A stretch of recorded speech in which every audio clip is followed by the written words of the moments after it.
반갑습니다. 송재준입니다. 다음 주가 정치권에서는 다가온 요번 주네요. 요번 주가 정치권에서는 한마디로 해서 슈퍼위크다 이렇게 이제 불리고 있는데요.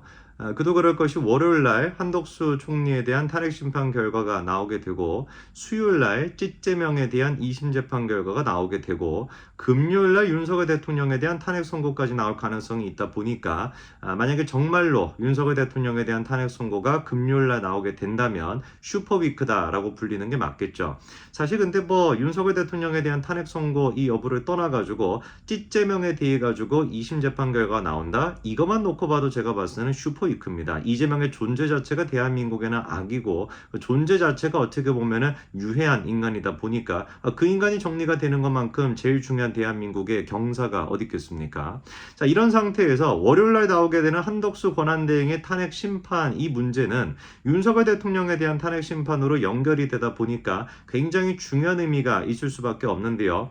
이런 차원에서 우리가 세 가지 관점에서 한덕수 권한대행의 탄핵 심판을 좀 바라볼 필요가 있을 것 같습니다. 그래서 어떤 관점에서 우리가 한덕수 권한대행에 대한 심판을 바라보고 그리고 그 관점에서 윤석열 대통령의 탄핵 심판에는 어떤 식으로 영향을 끼칠지 그거를 좀 우리가 하나하나씩 정리를 해봐야 되겠습니다.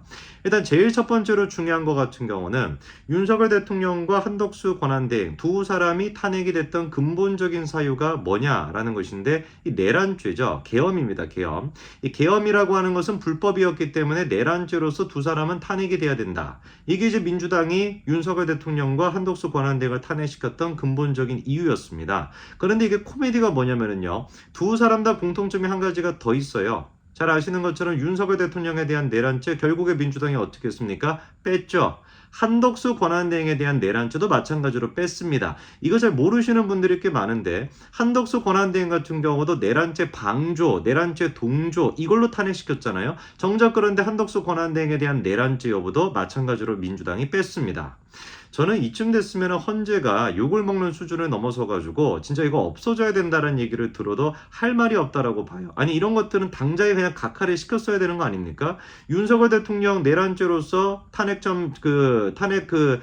그거를 통과시켜서 국회에서 넘어왔었죠. 국회 의결이 됐던 게 내란죄 때문에 그랬던 거 아닙니까? 근데 이제 그때 내란죄를 민주당이 뺐어. 그때 헌재가 무슨 언지를 줬다, 힌트를 줬다 그런 얘기까지 있었습니다. 기억나시죠, 그렇죠? 근데 그게 빠졌을 때 헌재가 그냥 유야무야 해가지고 지나가지 않았습니까? 그런데 한 번 더 한덕수 총리 같은 경우도 내란죄를 가지고 탄핵을 시켜놨는데 이 지금 계엄 정국으로 인해 가지고 대한민국이 혼란스러울 때 대통령 권한대행을 탄핵시키는 어마무시한 일을 갖다가 민주당이 저지른 거 아닙니까? 그 경제적인 파급력이 됐거나 외교적인 문제가 됐거나 어떤 거를 생각해 보든지 간에 말도 안 되는 짓거리를 민주당이 한 거란 말이에요. 하루빨리 그러면 헌법을 수호한다는 정신에 따라서 헌재가 이 뒷수습을 할 수가 있었어야 되는데 그렇다면 헌재가 만약에 내란죄가 똑같이 한덕수 권한대행에서 빠졌다라고 한다면 그때는 어떻게 시켰어야 되는 겁니까? 각하를 시켰어야 되는 것이죠.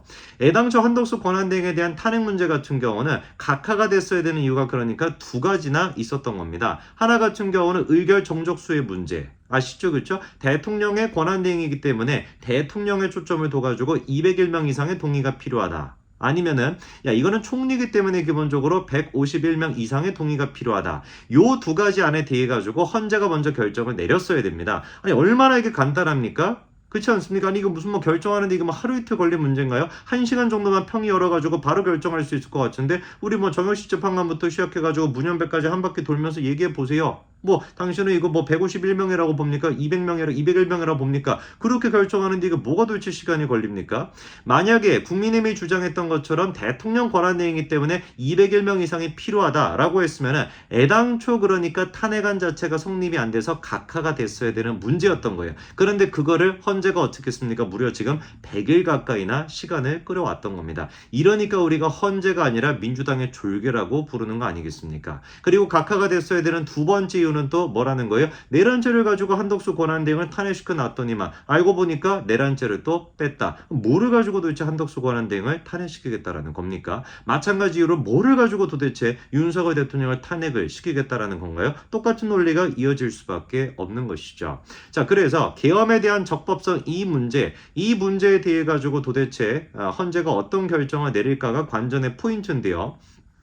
민주당이 주장하는 것 같은 경우는 한덕수 권한대행이 적극적으로 계엄을 막지 않았다. 그러니까 불법적인 계엄에 동조했다라는 것인데 만약에 이제 그 헌재가 이런 식의 결정을 내릴 수가 있습니다. 계엄 자체의 어떤 그 실체의 문제, 그러니까 계엄의 어떤 본질적인 문제, 그리고 또 절차적인 하자에 대한 문제, 이거에 대해 가지고 헌재가 결정을 내릴 수 있어요. 뭐 예를 들어 가지고 윤석열 대통령의 계엄이 적법했다라고 한다면은 한덕수 총리가 무슨 뭐 동조했다 아니면 뭐 묵인했다 이거에 대한 판단 자체가 필요하지 않게 되겠죠. 근데 만약에 이제 그 계엄 자체가 이게 위헌이나 위법이었다라고 헌재가 판단하게 된다면 한덕수 총리가 이거를 그냥 묵인했다라는 것보다 조금 더 구체적인 어떤 그런 입장이 나올 수밖에 없겠죠. 그렇기 때문에 제일 첫 번째로 일단 계엄 자체가 적법했냐 아니면 이게 위헌이냐 이 부분에 대해 가지고 판단이 나올 것이냐 이거를 좀 생각을 해봐야 되고요.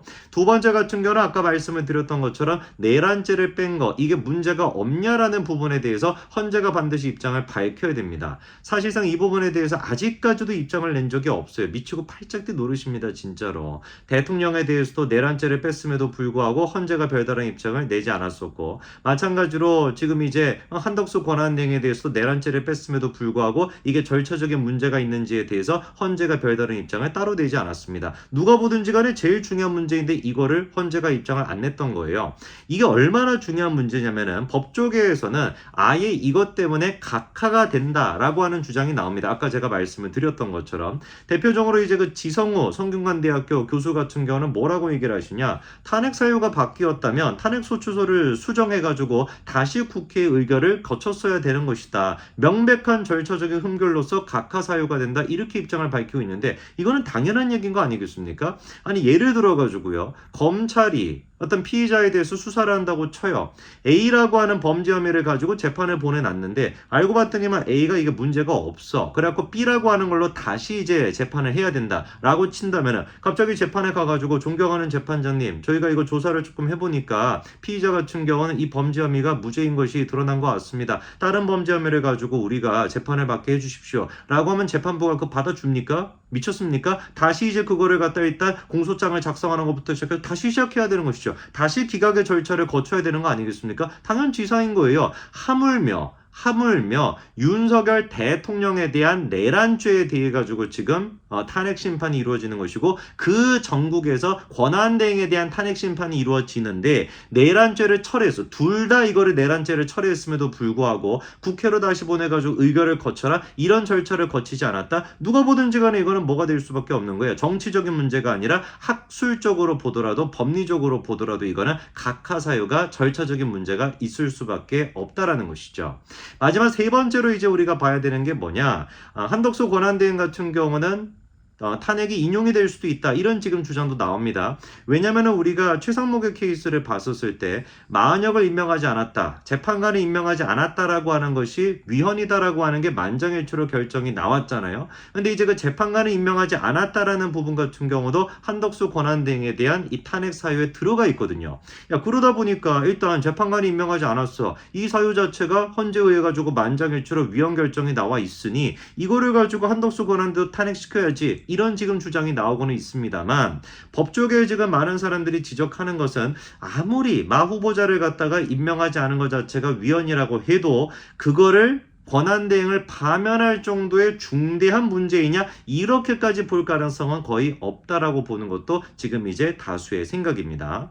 마지막으로 우리가 생각해 볼 수 있는 것은 아예 그냥 헌재가 방금 제가 말씀드렸던 세 가지 문제에 대해 가지고 별다른 언급하지 않고 그냥 각하를 시키거나 지금은 각하시킬 수 없고 그냥 기각을 시킬 수도 있다라고 하는 문제도 있는데요. 예를 들어 가지고 자기들의 입장은 안 밝혔던 정족수의 문제 이제 와서 우리가 살펴보니까 정족수가 201명 이상이 돼야 될 것 같아 라고만 얘기하면서 그냥 기각을 시켜버린다. 그러면서 계엄에 대한 문제, 내란죄에 대한 문제 여러 가지 어떤 윤석열 대통령과 연관되어 있는 문제에 대해 가지고 아예 그냥 헌재가 판단을 안 할 가능성도 있다라는 지적이 있는데 만약에 그런 식으로 헌재가 야비하고 비겁한 모습을 보인다라고 한다면 과연 헌재의 입장에 대해서 헌재의 주장에 대해 가지고 국민들이 어떻게 납득할 수 있겠습니까? 그래서 뭐가 됐든지 간에 헌재는 일단 계엄 자체가 위헌이었냐 위법한 것이었냐 합법이었냐 그거에 대해서 입장을 밝혀야 되고 내란죄를 뺀 거 그거 문제가 없었냐라고 하는 거 입장을 명확하게 밝혀야 됩니다. 그거에 대해서 밝히지 않고 그냥 한덕수 각하 그리고 나머지는 묻지도 따지지도 마 이런 식으로 넘어간다. 어떤 국민도 헌재의 그 결정에 대해 가지고 받아들여 줄 수 없을 겁니다. 여기까지 말씀드리겠습니다. 감사합니다.